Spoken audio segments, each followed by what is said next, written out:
What's up, guys? Welcome to Daily Dose of Reddit. This is your host, Zach, and today's subreddit is r/IDontWorkHereLady. Alright, this story's called, Do You Know to Do You Job?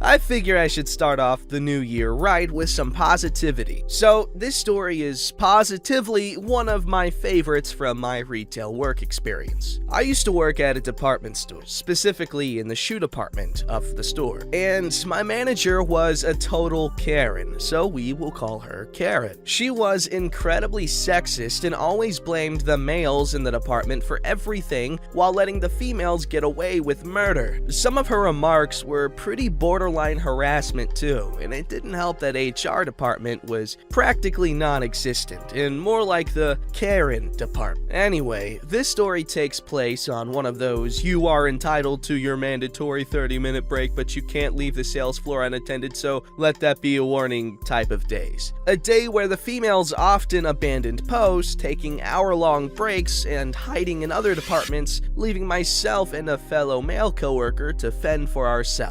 Basically every Saturday. This was a weekend after the bigwigs from corporate had decided to take a tour of the store. Something about a changing of upper management. We call it the changing of the guard. It is the kind of visit where managers start acting like the Pope is paying a visit. That in itself is another I don't work here story. As soon as they approached the shoe department, several customers saw suits with gold name tags. Before the customers could get a "Do you work here" out, the bigwigs were gone in a flash, with the managerial entourage struggling to keep up, but I digress. After the visit, a few people from corporate, not from the bigwig party, decided to stay behind and make sure things were running a bit smoothly. One of them was an apparel and shoe buyer for the entire company. We will call him Ted. Now, Ted shows up at the department unannounced. He doesn't like to make a big deal of things. I take notice of him as he walks through the aisles taking notes for whatever reason. I figure he has an important job to do, so I leave him be. After I run back and forth between about 10 customers, my coworker is busy with his own customers on the other side of the department. My manager comes striding up to me after I finish with my last customer. "Follow me," she tells me, grabbing my hand, practically leading me like a toddler who had to be put in timeout. Turns out, Karen had led me right up to Ted. "Sure, I can see if we have a size for you," he tells a customer with a shoe in his hand. Karen snatches the shoe right out of his hand and shoves it into my chest. "Why are you making Ted do your job? You get it." I glance up at Ted, who looks absolutely livid. I have no idea what shoe size to get, but I just wanted to get the hell out of there. However, Ted holds out his hand, non-verbally asking me for the shoe bag. I comply, knowing full well, although my manager had asked me to get it, someone higher up the food chain asked for it back. His face changes in a blink of an eye, from fury to downright pleasant. "Hang on for just a minute while I'll be right back, okay?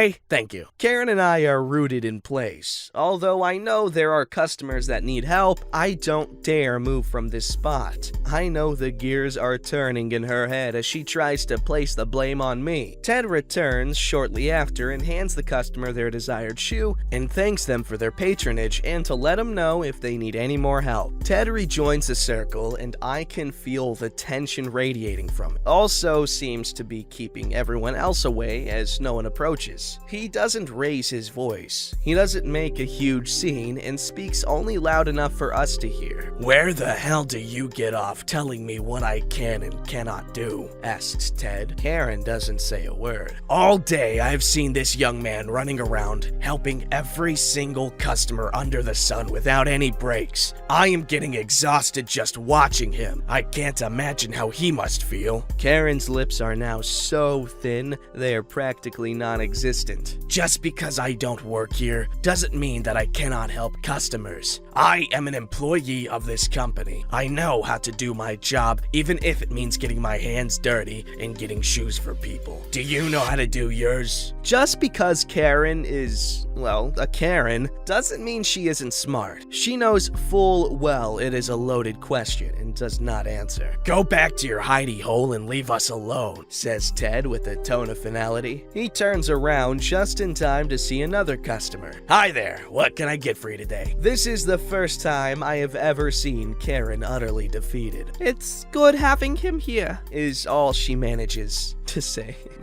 "Yes, Miss Karen," I reply as she walks away. A few months later, Karen is having an early retirement party. Ego a little deflated, but still full of the same harassment of a drunken, haggard old lady at the club who still thinks she's 40 years younger and trying to get all the guys to buy her drinks. "We can't get everyone in the picture. Come sit down and let Mama sit in your lap." "I'm just kidding. Scoot over and we'll share a seat." "Okay, now everyone squeeze in." "Oh, you bad boy. I said squeeze in, not squeeze." I shudder so hard it probably looks like I'm having a seizure. In case you're wondering, that wasn't me she was talking to, or committing acts of what may or may not be acts of harassment. As the Karen department, HR, doesn't really take female on male acts of harassment very seriously, but that's another can of worms all on its own. Who was she talking to?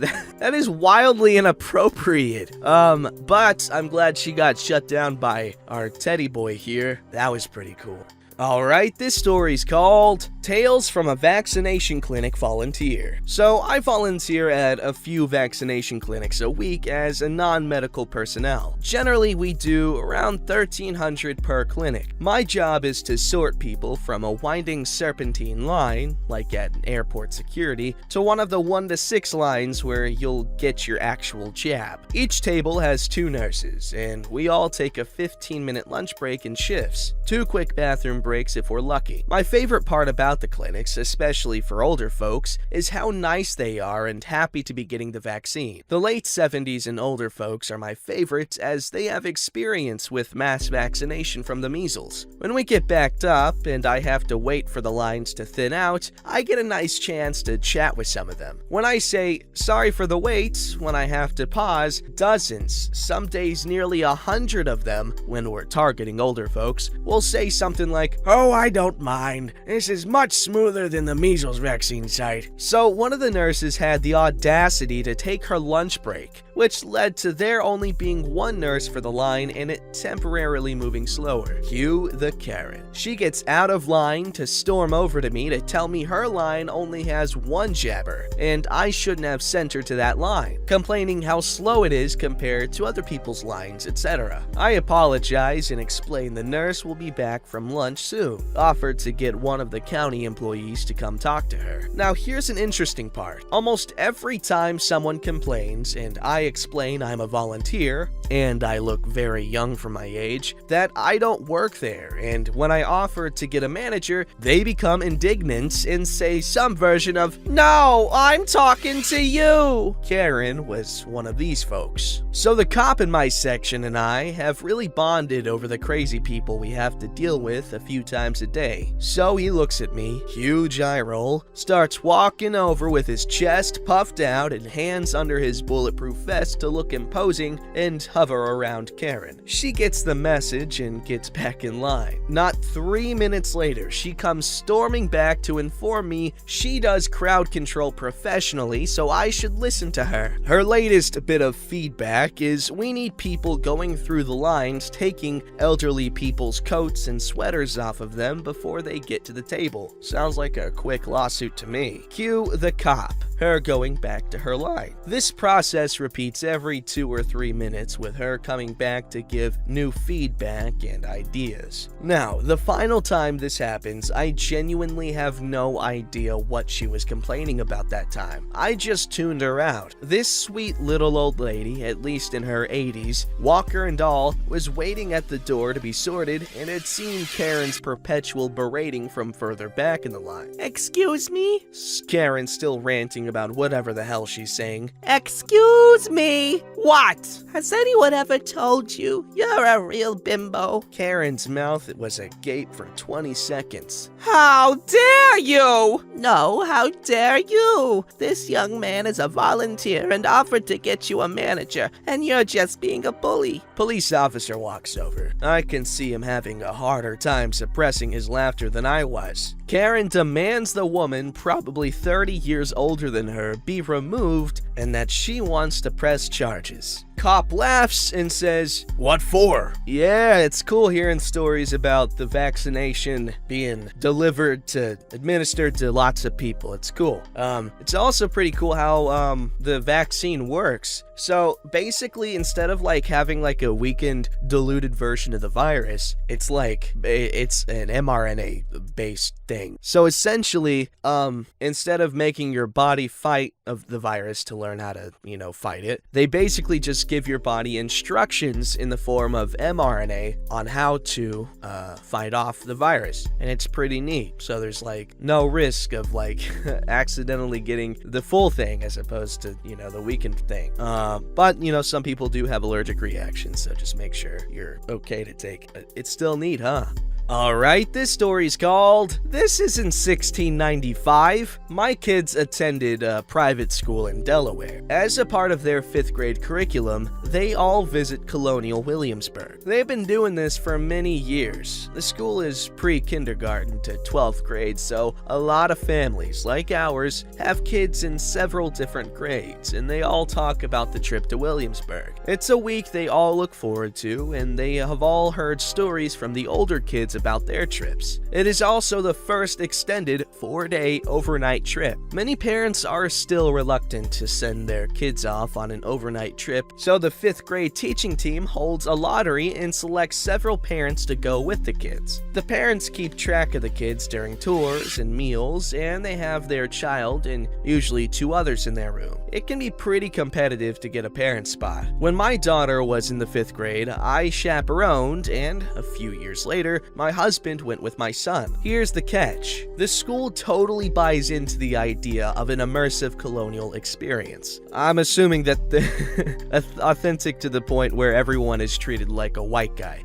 The kids all wear colonial outfits that week, they eat at a tavern, and get enlisted in the militia. They even have a colonial dance one night. So, some of the girls have more than one outfit. Sometimes parents borrow colonial clothes from other families with older children. Sometimes they are bots. A lot of them are made by the parents. They also have a collection of clothes in a colonial closet that kids are able to borrow from. Often, parents donate the clothes from their kids after the last one goes. Here's the kicker. Parents are also supposed to dress up in colonial outfits. So I made outfits for my daughter and myself. It was way more work than I thought it would be. They turned out great. Obviously, a few years later, when it was my son's turn, he could not wear the dresses. Coward. My husband also was chosen to chaperone. No way was I making full colonial outfits for the boys. So we called Opera Delaware and were able to borrow colonial clothes for both my husband and my son. One of the neat things about Colonial Williamsburg is that the historic interpreters that give tours and operate the businesses are in period dress and act as if they were living during the colonial era. Oh god, hide the minorities. One day, the kids were eating lunch in one of the taverns. My husband, who is an attorney, needed to check his email and messages. So while the kids were eating, he ran outside to try and get better phone reception. He was dressed in full-on colonial clothes. An older lady, we can call her Karen, came stomping up to him. What are you doing? Huh? You are supposed to be in character. You shouldn't have that phone out. There were no phones during colonial times. Husband realizes he is in colonial clothes and the kids weren't anywhere to be found. Ma'am, I don't work here. I'm just a chaperone. That left Karen very confused. I mean, why would a grown man visit Williamsburg dressed in period clothing? Sounds cool. Well, still, you shouldn't be out here on a phone. People won't know. That was the last time my husband chaperoned on a school trip. That's funny. That sounds really cool. I want to check out Colonial Williamsburg, hit up a tavern, and, make merry with a bunch of other people also at the tavern, flipping coins as payment. Sick. Or like, killing a squirrel outside and just giving them that as payment.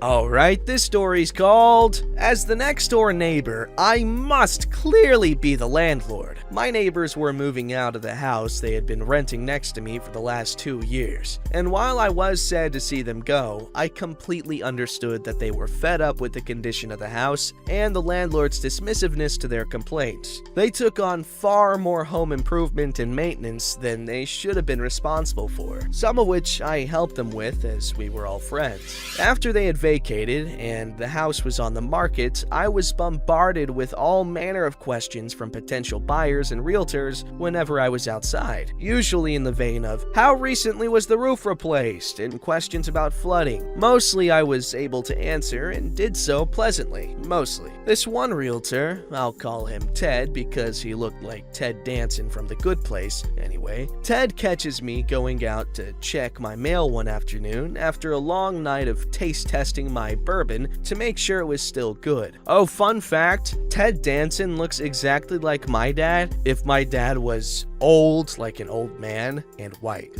Ted Danson's in his 70s, my dad's under 50. Looks just like him, it's crazy. Anyway, Ted darts across the lawn to me and starts firing off some pretty rude questions. Why didn't the previous tenants take care of this place? It's a real dump inside. Were they crackheads? Who installed the washing machine? Why did they leave it so dirty? Okay, Ted, because I really needed this right now. But again, always try to be polite. I tell Ted that as far as I knew, no, the previous neighbors weren't crackheads, and they actually put in more than their fair share of the upkeep. Apparently that was not sufficient for mighty Ted. Well, what about the washing machine and the track lighting? Was that done by a professional? At this point, I'm getting pretty close to being done with this whole affair. I don't know, Ted. I've been living in this house over here, not the one you're trying to sell. But surely you would know something about that. No, dude. I'm not the landlord or the owner of that property. So, yeah. Well, did you at least see some contractors over here doing any work? Having completely lost it with this clown. Are we done? Can I go back inside my house now? I don't know. Ted looked pretty taken aback, but honestly, if he had a shred of self-awareness, I wouldn't have yelled at him. His clients looked embarrassed, and who could blame them? Great way to meet the neighbors, by having your realtor badger them with dumb questions. Nice guy OP,